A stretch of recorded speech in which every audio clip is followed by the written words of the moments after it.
Бразилии. Беслан как раз 10 побед имеет в своем послужном списке и 2 поражения. И при этом очень молодой, перспективный, суперперспективный боец. Я, кстати, в начале сегодняшнего нашего эфира говорил о нем, как о бойце, который, как мне кажется, за ним будущее.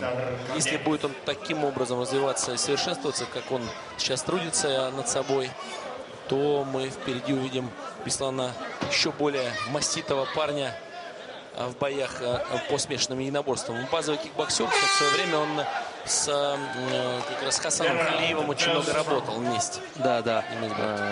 Очень многообещающий боец. Тоже жаждал просто взять реванш у Стива Карла за очень обидное поражение, которое было в крайнем поединке. Тогда ввел по очкам Беслан и вот попался на удушающий прием.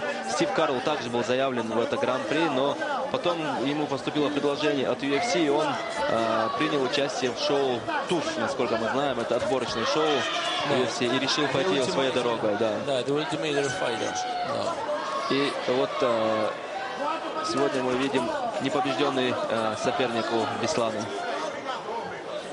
Беслан раз пропустил удар, небольшой, такой несерьезный, несущественный, но точный. Чуть раз воспрял, скидался. Очень классный именно боец смешанного стиля. Но поверьте, это не только базовый ударник, который вот часто, может быть, мы видим, который вот не особо глубокие познания в партере. Как раз вот Беслан отличается иным. Да, очень хорошо борется. Да, и очень любит бороться. И особенно он любит осуществлять тейкдауны, когда он видит, что как раз именно к месту это будет и проваливается боец на ударной технике. Я видел контрольный спарринг с Алексеем Ефремовым. Очень крутой у него был спарринг. Очень показательный.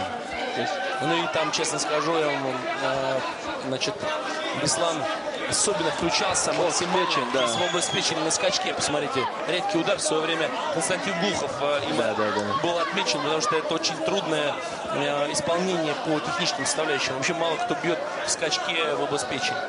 Вот как раз таки Алексей Ефремов, который провел контрольный спарринг с Бесланом Ушуковым, болеет, подсказывает, там же Виталий Бигдаш. Да, особенно сильно болеет за Беслана, они так очень хорошо дружат.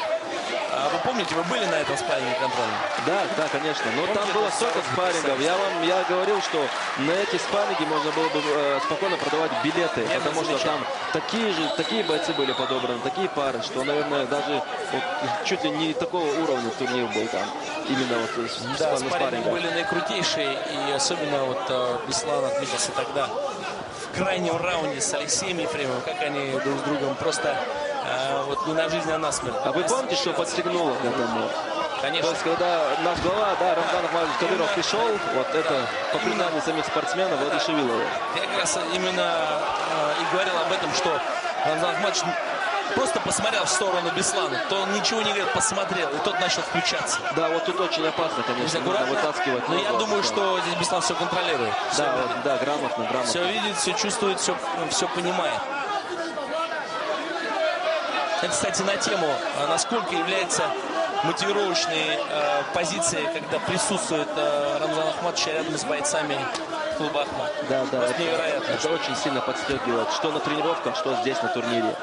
Это, я не знаю, с чем сравнить эту поддержку. Ну ничего подобного я не видел. Да. Опять же, это нужно понимать, да, находясь в этом процессе. Это вопрос психологии. Да. Если опять кто-то думает, что это пиар, это очень глубоко заблуждается. Да. Это именно вопрос психологии бойца, как его замотивировать. Вот здесь не нужно, смотрите, денег, больших там серьезных богатств, машин, квартир, там каких-то возможных других мостиков куда-то. Просто присутствие одного человека. Да. Удивительно, конечно, но это очень работает. Это факт. И причем это, еще раз подчеркиваю, без каких-либо пиар-составляющих. Это реальность. Опять же, кто не верит, приезжайте в Чеченскую Республику. Вас всегда примут как родных гостей. И вам дадут возможность такую увидеть. Да. Это будет доступно. Беслан все контролирует. Смотрите, вообще не пропускает удар с дистанции. Чувствует все, смещается в сторону, смещается назад. Дистанции. Тут же бразилец с улыбкой оценивает это действие. и все остальные улыбаются. Да, да, да. Всегда приятно видеть умную работу, когда интеллект проявляется бойца. И когда другой боец, его оппонент с интеллектом тоже реагирует на то или иное действие. Да, надо отдать должное бразильскому спортсмену. Вот на взвешивании его поведение в бою, оно вызывает уважение. Посмотрите, Бразилец да? пропустил сейчас навстречу, знаете, ринувшись, побежав аж на Беслана. Здесь такие шутки-то не пройдут. И вот таким... Вот здесь колено из левши попал. Очень красивый нокаут, очень красивый. Здесь добивание будет, остановит бой, так или иначе. Да, есть нокаут. Под занавес раунда есть нокаут. Очень красиво и очень технично. Что важно, техника на высочайшем уровне. На высочайшем. Вот Смотрим, посмотрите, да. Да. До этого был Височную часть, да. встречное левое колено было. Да, это уже... Здесь без вопроса. Очень жесткое окончание поединка. Встречное левое колено, потом сразу же болтанулся и очень тяжело принял на себя это колено бразилец. Он попятился назад, наклонил его как раз очень грамотно и тактически очень верно. Беслан под удар коленом, еще одно колено в область головы. И бразилец, по сути, уже был сломлен. Да, потрясающая победа Беслана Очень Ушукова. красиво и технически на высочайшем уровне. Есть вторая пара полуфиналистов. Джим Уолкет, Беслан Ушуков. Да, Беслан...